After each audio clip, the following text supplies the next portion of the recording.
Amplifying creativity in your teams, why it's important and how do you do it? This is part of our series where we talk about the TEDA model that we've designed at Bessern, which is transparency, empathy, diversity and amplifying creativity in your teams. So Yvonne, talk to us a little bit about why it's important.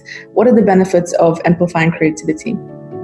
Elena, what is clear is that corporations with high creativity outperforms others.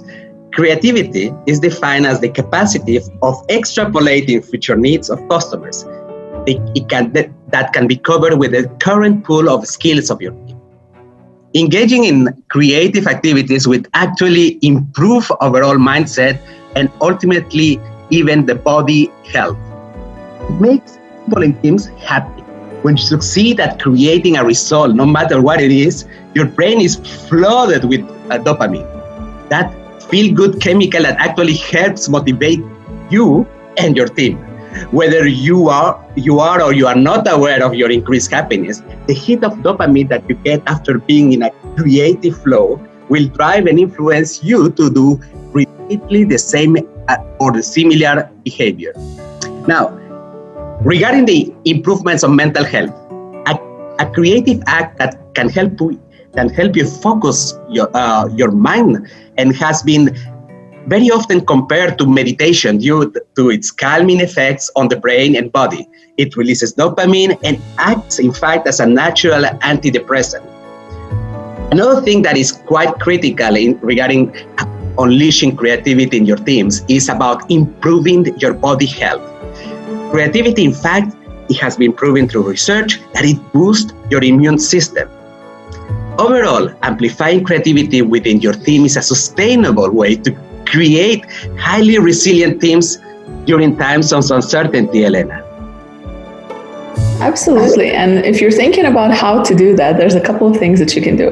Number one, you can empower that vulnerability and encourage risk taking in the workplace.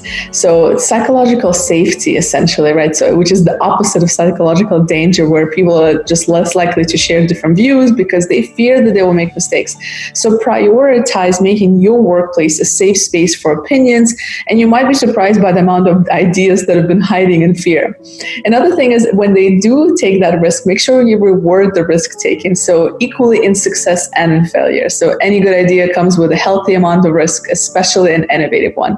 And risk within a controlled environment will ultimately lead to reward, which is also why 48% of executives surveyed by IBM recently claimed to fund new ideas and spun out of creative brainstorming regardless of results, actually. So, and looking at also becoming user first. So if creativity is the seed for growth, people's problems are the soil. So every business will tell you that it's their top guiding principle is customer centricity. So the reality is that the vast majority are business centric. And the more you are business first, the less your business grows long term. So putting people first and the business will follow. So placing your employees essentially in the shoes of your clients or vice versa. And the more real user problems you can solve, the more you'll boost creativity and the more you'll essentially profit. And finally, creativity is not quantifiable in numbers, hours invested. So creative environments are unstructured and cannot be tackled with workshop reruns. People need time to digest the problem and find unconscious ways to associate patterns. And this happens more often while our focus is not inside the process, but when our mind is sort of floating, when we're walking, we're playing, or we're discussing non-business topics. So get your team involved in an engaging activity and get them creative juices flowing. Elena, so I think that this is a good moment. And this is something that we should be doing. In the next episode, let's discuss a little bit more about, as an individual, how can I unleash my potential during times of uncertainty? So as an individual level, that would be interesting for everybody. Absolutely, agree. Let's do it.